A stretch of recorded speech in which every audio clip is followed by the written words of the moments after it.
In the last discourse the Rebbe gave out for us to learn before he had a stroke, and which we consider as a last will and testament, shall we say, the Rebbe says this: in accepting the Torah and accepting Judaism, there were a number of stages.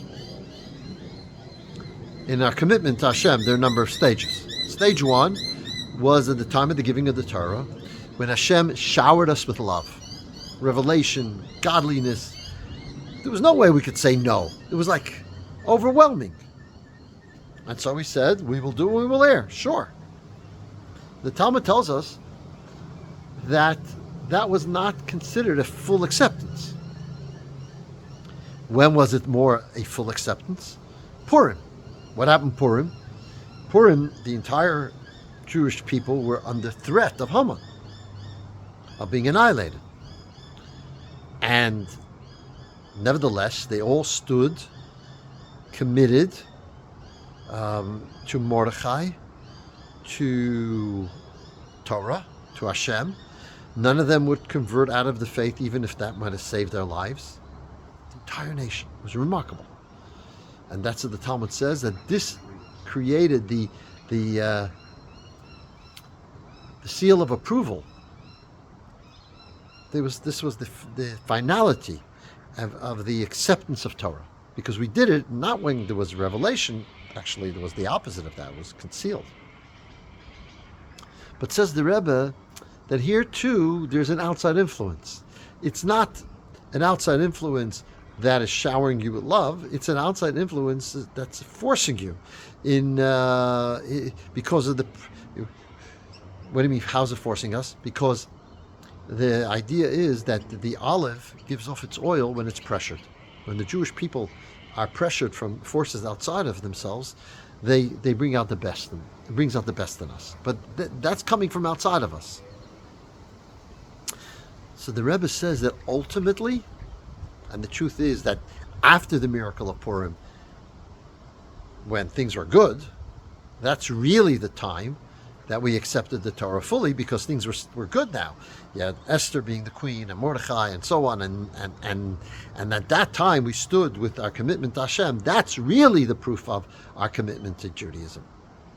And so too, says the Rebbe as follows: we can want Mashiach because of outside influences, because of all this pressure, because of all this negative things that are happening all around us, all the threats. But then it's not us. It's not coming from within us. We need to be crushed because we sense the lack of Mashiach. In other words, not because of outside influences. Technically, everything could be wonderful around us, but we feel that the divine presence is hidden. The divine presence is in exile, and that's why we should want Mashiach. Not because of something isn't going right in our life, but because internally we feel that this is not the way things should be. The godliness should be revealed in this world. That's the proper state that the world has to be. And so the more we are living in a time of freedom, the more real our desire and our commitment and our asking for Mashiach is. Because it's not coming out of a place I have... heaven forbid, people ill, or financial problems, or the goyim, or anti-Semitism, etc., are causing me to want Mashiach. No, I want Mashiach because I need Mashiach. Because Mashiach means revelation of godliness, and a life without it is lacking. The core of my soul is missing God.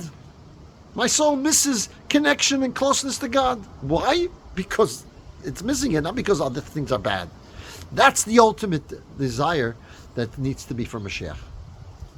So what happens when you get pressure again now, like we're seeing, that everyone's against us, and so we want Mashiach to protect us from all the wolves around us? I think maybe if in that environment we still want Mashiach, not because of those pressures, but because we realize what Mashiach is. We realize that we want that closeness to God is what we want. Then that's the true test. that it's coming from within. That's coming from the very essence of who we are. Because our desire for it is not because of outside pressure, but because we want closeness to Hashem, because that's what our soul pines for, our soul yearns for. And that's what we have to try to internalize in our lives. Wanting Mashiach because we feel like we need him. Not because there'll be peace in the world, or we'll be saved from our enemies, or we won't have anti-Semitism, but because we want that godly light. That's our soul's nourishment, our soul's freedom is when Mashiach is here. And without it, we feel we're lacking, not because of outside influences, but within. That's the theme of the Rebbe's last mimer. That's how we have to try to live our life.